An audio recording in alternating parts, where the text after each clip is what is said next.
Salut, c'est Marc Hariman et je voudrais remercier l'équipe YouTube de votre gentillesse. Nos vidéos ont été placées en public. Grâce à vous, notre petite chaîne sociale s'est fait connaître. Et je voudrais remercier aussi Google, le géant Google, qui nous a placés sur toutes ces pages stars. Et vous savez que j'ai réalisé le plus gros deepfake de tous les temps sur Donald Trump. Je suis apparu 5 minutes 17 en étant le président des États-Unis sur notre chaîne YouTube. Mais la réussite de cette petite chaîne sociale, je la dois évidemment à YouTube, à son équipe de gens compétents qui nous ont mis en public. Vous savez que d'avoir des vidéos en public, ça compte. Et vraiment, je connais personne sur YouTube, hormis 2-3 personnes comme Sophie Marceau, euh, Kazusa Kitaguchi, que je connais bien, et que je connais aussi très bien Upiko, qui est une japonaise, une grande artiste japonaise. Et Junuchi. Junuchi est une artiste japonaise, une grande admiratrice de Sophie. Bientôt, il y aura évidemment la réincarnation de Sophie à l'âge de 14 ans. Moi, j'aime bien dire réincarnation, c'est beau. Mais ça sera sous forme de masque 4D. Et Sophie Marceau, à 14 ans, va apparaître. Ça sera moi, bien sûr. Mais je crois qu'on va passer un très très bon moment. Alors, ce qui est important, c'est de vous parler de certains vêtements qui sont ici. Alors, j'essaye un petit peu de bien me remettre ma veste. J'ai ici des vêtements qui ont appartenu à Claude François, ils sont là. Donc je vais les montrer à la capitaine des Claudettes et aussi à sa sœur Marie-Josée et surtout à ses enfants, Claude et Marc, que j'embrasse passionnément parce que j'aime beaucoup Claude François Junior et Jean-Marc, les deux fils de Claude, je les aime beaucoup. Ils sont dans mon cœur chaque jour et je suis tellement heureux, mon coco, d'être devant cette caméra pour te parler. Alors, le 10 mars 1978, 12 heures avant sa mort, Claude François se trouve à Leslin en Suisse et il porte cela. Ce sont ses derniers vêtements, les derniers vêtements de Claude François qu'il porte en Suisse.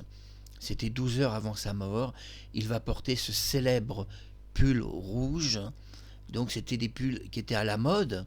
Parce qu'à l'époque, c'était, si vous voulez, des pulls à la mode. Aujourd'hui, on n'en fait plus. Là, je m'écarte un peu comme ça. Aujourd'hui, on n'en fait plus parce que les pulls existent pratiquement plus. C'est des vieux modèles de pulls. Mais la mode pourrait revenir une réalité. Je vous montre ce pull de plus près.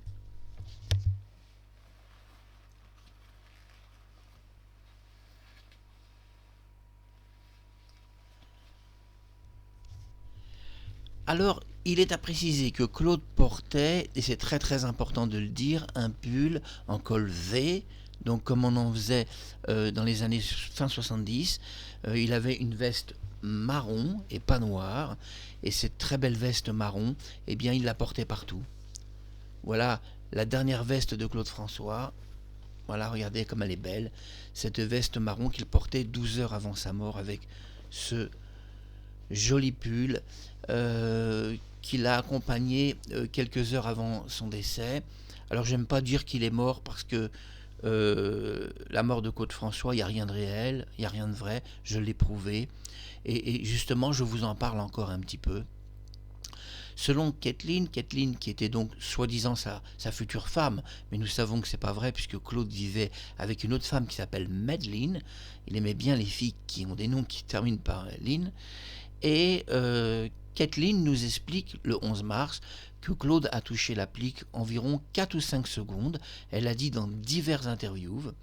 Et dans ces 4 ou 5 secondes où il a touché l'applique murale, il serait mort. Ça n'a pas duré très longtemps. Elle s'explique en américain. J'ai parfaitement compris ce qu'elle disait. Quelques secondes seulement. 4-5 secondes. Et Claude, donc, aurait été pratiquement tué sur le coup.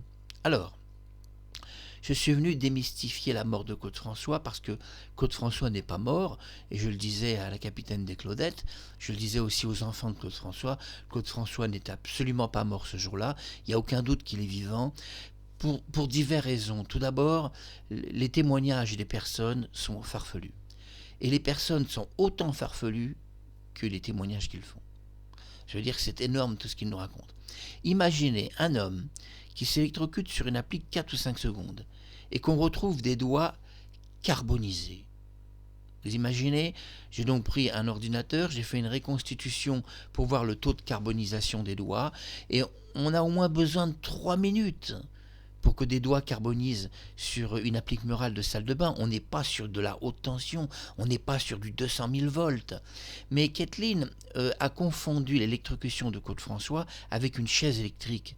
Vous savez qu'aux États-Unis, les condamnés à mort passent sur une chaise électrique. Et les doigts carbonisent très vite, en quelques secondes, mais ce sont des lignes à haute tension.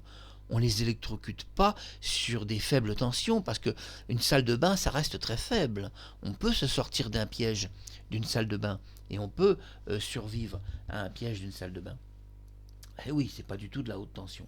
Alors quand on nous dit qu'en 4 ou 5 secondes, Claude François s'est électrocuté et qu'on le retrouve mort avec des doigts carbonisés, je vous explique une chose, vous racontez quoi aux gens? C'est quoi l'arnaque? Elle est où l'arnaque? Parce qu'un homme ne peut pas avoir des doigts qui soient carbonisés en 4 ou 5 secondes. C'est impossible. Scientifiquement, on peut prouver que c'est impossible. Devant toutes les polices du monde, anglaises comme françaises, je peux prouver qu'aucun homme sur Terre ne peut avoir des doigts carbonisés en 5 secondes dans une salle de bain, même une applique. C'est impossible. Même avec un fort ampérage, c'est impossible. Pour que Claude ait eu des doigts carbonisés, il n'y aurait qu'une explication seulement.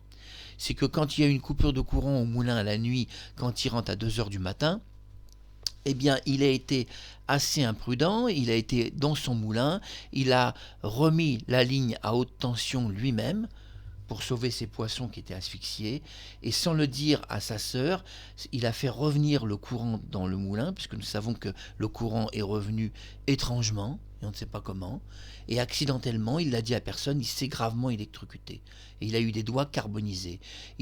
Alors, il est rentré sur Paris, il est arrivé essoufflé, il s'est allongé dans le lit, il a cru que c'était pas grave, et le lendemain, il était à moitié mort.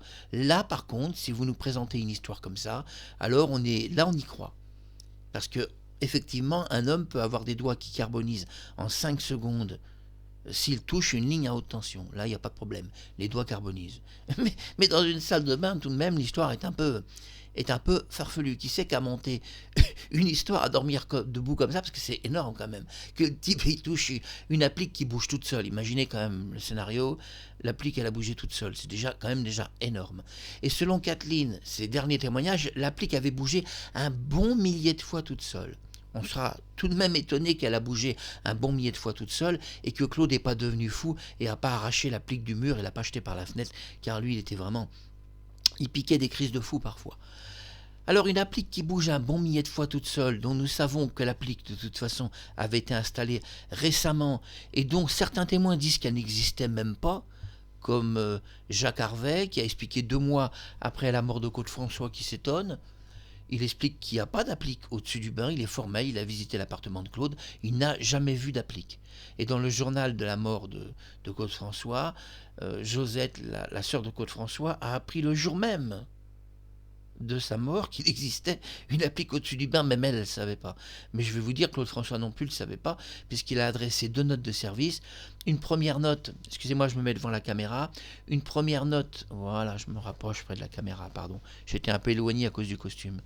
Une première note de service qu'il avait expliqué, qu'il avait envoyée en disant qu'il avait un problème de four électrique à la cuisine, four électrique, micro-ondes, tout ça, four électrique, grille-pain électrique et four, et que Claude demande une intervention à son appartement, il ne parle pas d'une salle de bain dans la première note de service, il ne demande aucune réparation dans sa salle de bain. Et voilà que tous les témoins de la mort de Claude François, qui d'ailleurs ont été témoins de rien du tout, puisqu'ils étaient tous sur le plateau de télévision, la plupart, même les Claudettes, nous racontent une histoire à dormir debout que Claude François aurait demandé dans une note de service qu'on lui répare sa salle de bain. Mais moi, j'ai vu la note de service, la toute première qui est entre les mains de Fabien Lecoeuvre. Claude François ne parle pas d'une salle de bain, il parle d'un problème qu'il a à la cuisine. Il a son grille-pain qui a un dysfonctionnement. Alors là, il aurait pu en effet s'électrocuter dans son grille-pain. Voilà, il aurait des doigts carbonisés, là ça passe un peu mieux. Mais votre histoire d'un homme qui en 5 secondes a des doigts carbonisés sur une appli qui bouge un bon millier de fois toute seule, eh bien je le dis à Kathleen et aux témoins, et que ce soit Marie-Thérèse, essayez de nous trouver une histoire un peu plus crédible. Moi j'en ai une autre qui va intéresser les gens qui vont voir cette émission, c'est Claude François n'est pas mort, il s'est fait passer pour mort, il devait pratiquement 1 milliard aux impôts, et Claude est toujours vivant bien sûr. Je ne vous dis pas où il est, mais il n'est pas très loin d'eux. Il n'est pas très loin de vous, c'est tout ce que je peux vous dire. C'était Marc Harriman, à très bientôt sur YouTube. Et gros bisous à mon coco, je t'aime fort. Passe une belle nuit, je t'aime, mon petit chéri. Bonne nuit, mon enfant, bonne nuit.